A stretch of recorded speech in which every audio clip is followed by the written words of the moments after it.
Hi friends, నేను మీ Sandhya. Welcome to my channel Sandhya multiple videos. Baby frock coat model with cut వర్క్ని cutting అయితే already మీరు చూసేసారు కదా. స్టిచ్చింగ్ అయితే ఇప్పుడు చూద్దాం. స్టిచ్చింగ్లోకి వెళ్ళిపోదాం. ఒక క్లాత్ తీసుకొని క్లాత్ని క్రాస్గా పెట్టి ఫస్ట్ అయితే బొందులు అనేవి స్టిచ్ చేసుకోవాలి. నేను చూపిస్తున్నట్టు క్రాస్గా స్టిచ్ వేసిన తర్వాత కట్ చేసేసి రివర్స్ చేసుకోవడమే. పిన్ పెట్టైనా మీరు రివర్స్ చేసుకోవచ్చు. ఇలా 2 బొందులు అనేవి తయారు చేసుకోవాలి. ఎప్పుడైనా బేబీస్‌కి ఫ్రాక్ స్టిచ్ చేయాలనుకున్నప్పుడు ఖచ్చితంగా బొందులు అనేవి తప్పకుండా పెట్టాలండి. ఎందుకంటే ఫ్రాక్ అనేది అడ్జస్ట్‌మెంట్ చేసుకోవడానికి సులభంగా ఉంటుంది. పిల్లలు టైట్‌గా బట్టలు వేసుకోవడానికి ఇష్టపడరు కాబట్టి ఇలా బొందులు పెట్టడం వల్ల ఫిట్టింగ్ కూడా చూడడానికి బాగుంటుంది. వాళ్ళకి కూడా కంఫర్టబుల్‌గా ఉంటుంది. ఇలా 2 బొందులు అయితే తయారు చేసేసుకున్న తర్వాత పైన టాప్ స్టిచ్ అనేది వేసుకోవాలి. అలా వేసుకుంటే ఫినిషింగ్ బాగుంటుంది. ఫ్రాక్‌కి ఎలా అటాచ్ చేయాలో కూడా చూపిస్తాను. ఇప్పుడు బ్యాక్ పార్ట్ తీసుకొని నేను రౌండ్ నెక్ ఇచ్చాను. రౌండ్ నెక్ చుట్టూ ఒక స్టిచ్ వేయాలి. స్టిచ్ వేసిన తర్వాత ఎక్స్ట్రాస్ అనేవి కట్ చేసేసుకోవాలి. పిన్ టు పిన్ ఎక్స్ప్లెయిన్ చేస్తూ స్టిచ్చింగ్ అయితే చేస్తాను. వీడియోని అయితే ఎక్కడ స్కిప్ చేయకండి. కటింగ్ వీడియో కావాలంటే డిస్క్రిప్షన్లో లింక్ ఇస్తాను, తప్పకుండా వెళ్ళి చెక్ చేయండి. ఇప్పుడు నెక్ స్టిచ్ చేసిన తర్వాత ఎక్స్ట్రాస్ కట్ చేసేసుకున్నాం కదా. ఇప్పుడు రివర్స్ చేసి టాప్ స్టిచ్ అనేది వేయాలి. వీడియోలో చూపిస్తున్నట్టు వేయడమేనండి.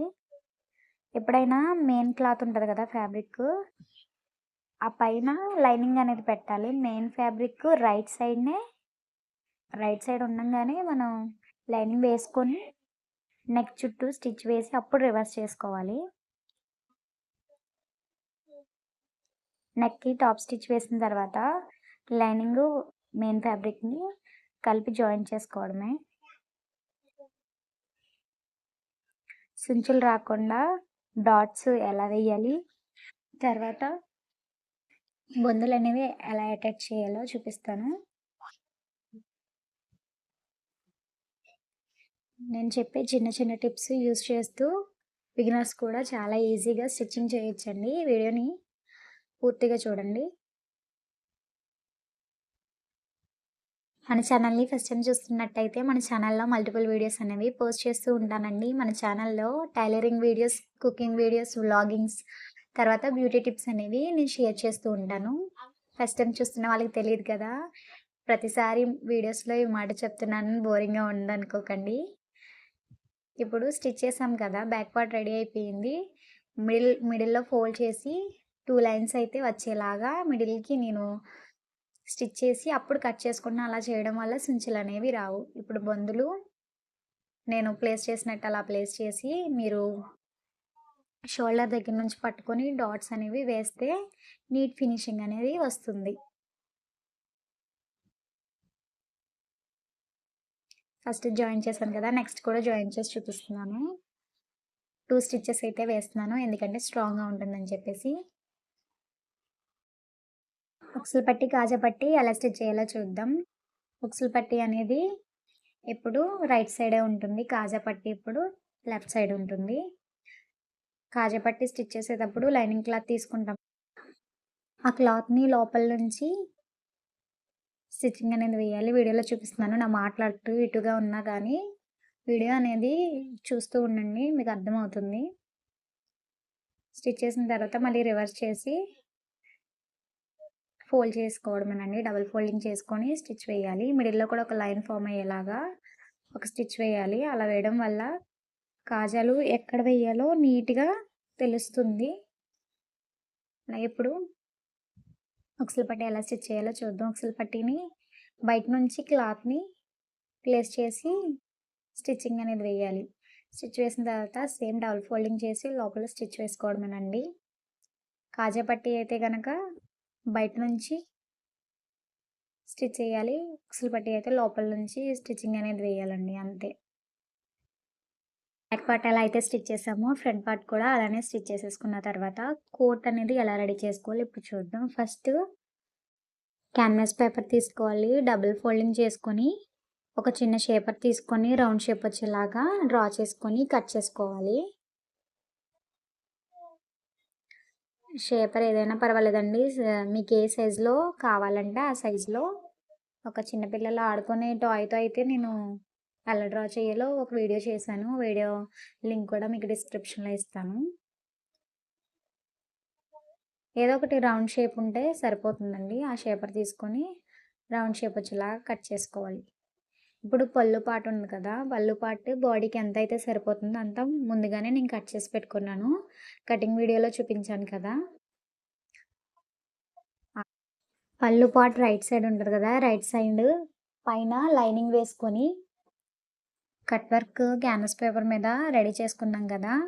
అది కూడా పెట్టేసి cut work cut work shape ఎలా ఉందో అలానే కొద్దిగా లేట్ అయినా పర్వాలేదండి. షేప్ ఔట్ అవ్వకుండా నీట్‌గా రౌండ్ షేప్ వచ్చేలాగా స్టిచ్చింగ్ అయితే వేయాలి.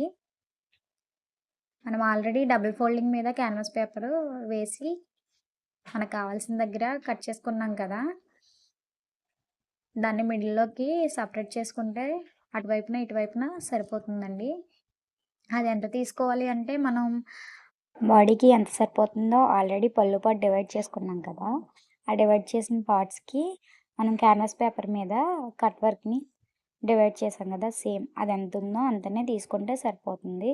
తర్వాత అది ఎలా కట్ చేయాలో కూడా మీకు చూపిస్తాను. వీడియో లెంత్ ఎక్కువైపోతుందని ఎక్కడ స్కిప్ చేయకండి. స్కిప్ చేయడం వల్ల మళ్ళీ మీకు వీడియో అర్థం కాదు. ఇప్పుడు నీట్‌గా కట్ చేసేసుకొని రౌండ్ షేప్ అనేది తిరిగేలాగా చిన్నగా టక్స్ ఇచ్చుకుంటూ ఉంటే ఈజీగా రివర్స్ చేయడానికి బాగుంటుంది. ఫినిషింగ్ కూడా నీట్‌గా వస్తుంది. నేను చూపిస్తాను.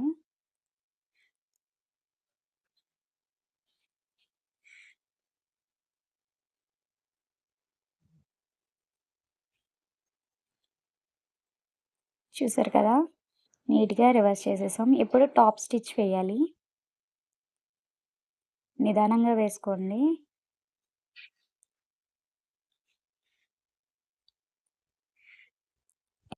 ఆల్రెడీ మనం ఫ్రంట్ పార్ట్ రెడీ చేసుకున్నాం కదా! షోల్డర్ దగ్గర నుంచి స్టార్ట్ చేసి చంక భాగం వరకు ఒక షేప్ ఉంది కదా! ఆ షేప్ మొత్తం నీట్‌గా స్టిచ్ చేయడమే. అలా నేనైతే స్టిచ్ చేయట్లేదు. అలా స్టిచ్ చేసినా బాగుంటుంది. నేనైతే షోల్డర్ రౌండ్ ఉంటుంది కదా! నేను చూపిస్తాను వీడియోలో.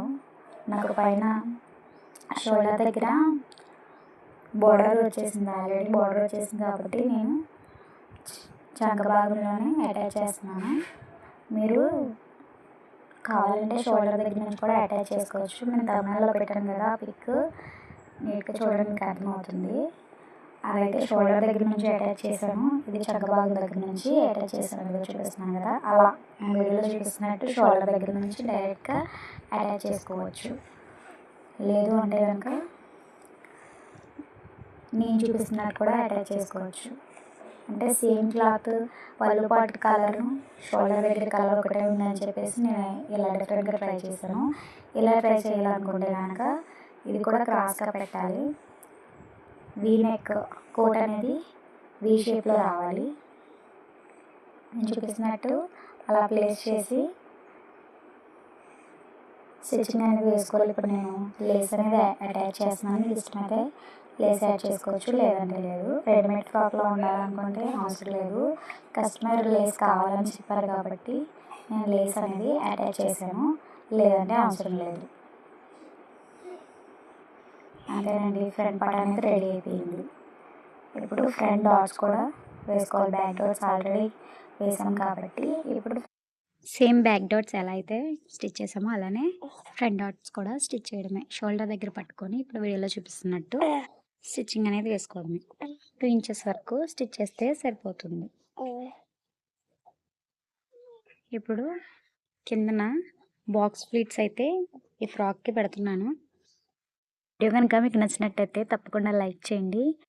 కొత్తగా చూస్తున్న వాళ్ళైతే సబ్స్క్రైబ్ చేసుకోండి. వీడియో ఎవరికైనా యూజ్ ఉంటే కనుక మీ ఫ్రెండ్స్కి, రిలేటివ్స్కి తప్పకుండా షేర్ చేయండి.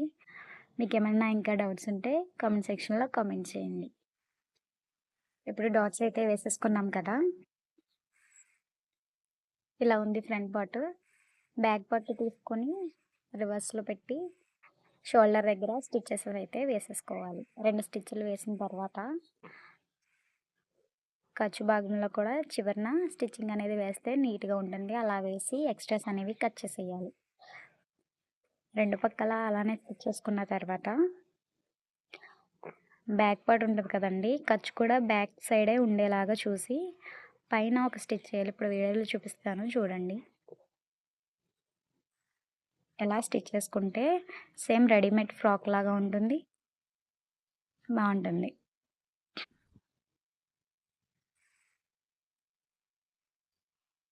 ఇప్పుడు హ్యాండ్స్ అనేవి ఎలా స్టిచ్ చేయాలో చూద్దాం. మనం తీసుకున్న ఫ్యాబ్రిక్ ఉంది కదా! దానిపైన లైనింగ్ వేసి స్టిచ్ చేయాలి. ఫ్యాబ్రిక్ అనేది రైట్ సైడే ఉండాలండి. లైనింగు దాని పైన వేసి స్టిచ్చింగ్ అనేది చేయాలి. హ్యాండ్స్ దగ్గర నార్మల్‌గా అయితే ఫోల్డ్ చేసుకోవాలి. క్లాత్ అనేది దారాలు ఊడిపోకుండా నార్మల్‌గా మంచిగా ఉంది కాబట్టి నేను ఫోల్డ్ చేయట్లేదు. డైరెక్ట్‌గా స్టిచ్చింగ్ చేసేస్తున్నాను.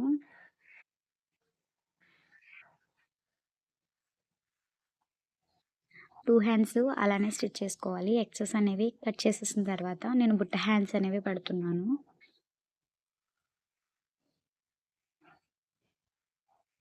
బిగినర్స్‌కి బుట్ట పర్ఫెక్ట్‌గా ఎలా స్టిచ్ చేయాలో తెలీదు కదండీ! చిన్న టిప్ అయితే చెప్తాను.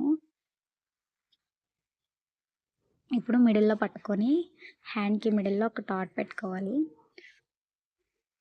ఫస్టు మన వైపుకు ఫ్రిల్స్ అనేవి పెట్టుకోవాలి.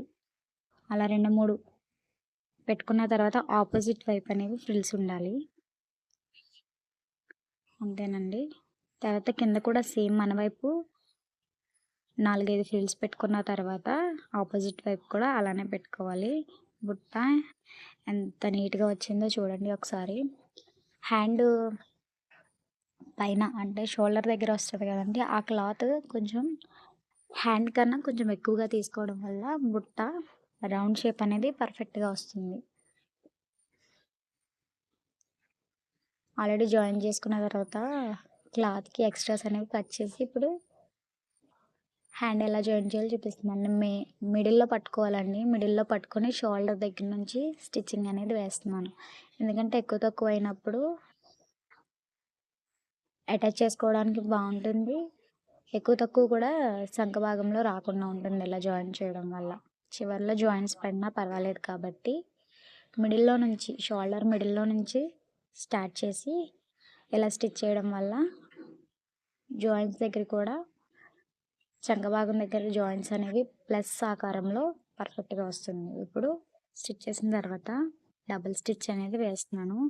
ఖర్చు భాగం దగ్గర పైకి లేవకుండా స్టిచ్ అనేది వేస్తున్నాను. ఎక్స్‌ట్రాస్ అనేవి కట్ చేసేస్తాను.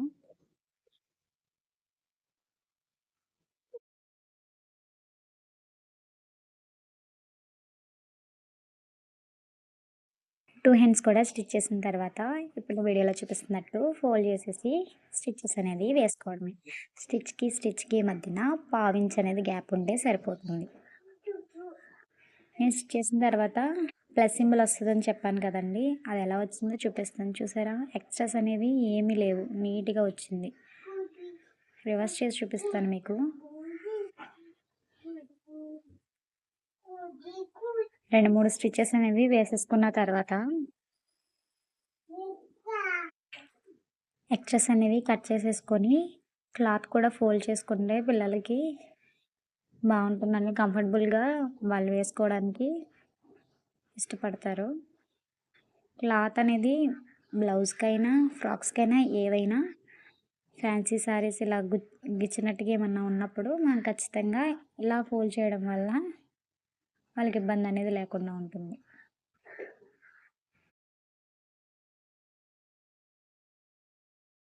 ఇప్పుడు బ్యాక్ పార్ట్‌లో ఉక్స్ పట్టి, కాజా పట్టీని కలిపి ఎలా జాయిన్ చేయాలో చూద్దాం. కాజా పట్టీ పైన ఉక్స్ పట్టి అనేది వేసి నేను వీడియోలో చూపిస్తున్నట్టు స్టిచ్ అయితే వేసుకోండి.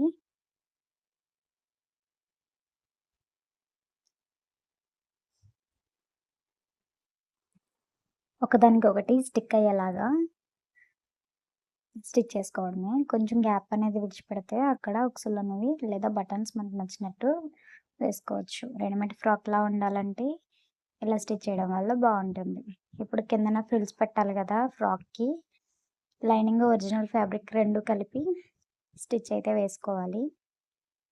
అవి జాయిన్ చేసిన తర్వాత ఈ ఫ్రాక్‌కి బాక్స్ ప్లీట్స్ అయితే నేను పెడుతున్నాను. బాక్స్ ప్లీట్స్ అంటే ఏం కాదండి. ఫస్ట్ నార్మల్‌గా మన వైపుకి ఒక చిన్నగా ప్లీట్ అనేది పెట్టాలి. చిన్న కుచ్చు పెట్టుకోవాలి. తర్వాత ఆపోజిట్ వైపుకి ఇంకొకటి పెట్టాలి. క్లాత్ కిందన సమానంగా తీసుకుంటే బాక్సెస్ అనేవి మంచిగా వస్తాయి. అంతేనండి. చివరి వరకు ప్లీట్స్ పెట్టుకోవడమే. ఈ కిందన మనం ఫ్రిల్స్ పెట్టే పార్ట్ కూడా 2 పార్ట్స్ కింద డివైడ్ చేసి కూడా స్టిచ్ చేయొచ్చు. అలా స్టిచ్ చేయడం వల్ల సైడ్స్ నీట్‌గా ఉంటుంది. లేచినట్టుగా కూడా ఉండదు. పర్ఫెక్ట్‌గా కిందకి ఉంటుంది. నేను అలా అయితే స్టిచ్ చేయట్లేదు గానీ, పక్కన చిన్నగా ఒక డాట్ వేసి స్టిచ్చింగ్ అనేది చేస్తున్నాను. నా మాటల వల్ల కన్‌ఫ్యూజ్ అయితే అవ్వకండి. వీడియోనైతే ఫాలో అవ్వండి. మీకు అర్థమవుతుంది. స్టిచ్ చేసేసాం కదా! ఇప్పుడు సైడ్ జాయింట్ దగ్గర నుంచి స్టార్ట్ చేసి బాటమ్ పార్ట్‌కి ఈ ఫ్రిల్స్ పెట్టిన క్లాత్‌ని కూడా అటాచ్ చేసుకోవడమేనండి. ఒక స్టిచ్ వేసిన తర్వాత మీకు చూపిస్తాను. ఫస్ట్ హాఫ్ అయితే ఫ్రంట్ పార్ట్ అనేది స్టిచ్ చేసిన తర్వాత బ్యాక్ పార్ట్ తీసుకొని స్టిచ్చింగ్ అనేది చేస్తాను. సైడ్ జాయిన్స్ కూడా 1-2 ఇంచెస్ వరకు కొంచెం క్లాత్ అనేది ఖర్చు ఎక్కువ పెట్టుకొని కిందన తక్కువగా పెట్టుకుంటూ ఉంటే కుచ్చు పైకి లెగిసినట్టుగా ఉండదండి. పర్ఫెక్ట్‌గా వస్తుంది. వీడియోలో చూపిస్తున్నట్టు కంప్లీట్‌గా స్టిచ్చింగ్ అయితే కంప్లీట్ అయిపోయింది. వీడియో గనుక నచ్చినట్టయితే తప్పకుండా లైక్ చేయండి. ఫైనల్లీ ఫ్రాక్ అయితే ఇలా ఉంది.